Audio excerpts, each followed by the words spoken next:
We all hear about healthy habits, and it's something we know we should eat healthier and exercise more and sleep better.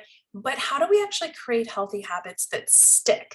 Because that is a key difference between a diet that ends in 2 weeks and actual healthy long term lifestyle. So, building out healthy habits, just like we did as children when we learned to brush our teeth every night before bed, is something that we can also do as an adult.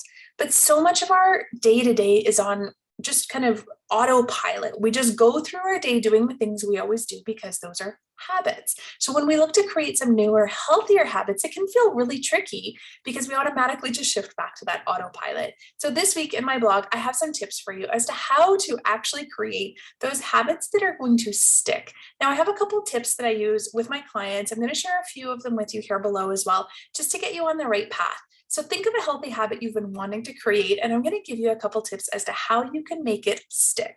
Head on into the blog. If you have some tips for your healthy habits, pop them below as well. I always think that when we contribute our ideas and share and collaborate, we're going to get so much further ahead, and maybe someone else can really benefit from what you're doing that's working for you. So please leave your comments on the blog. I will see you over there.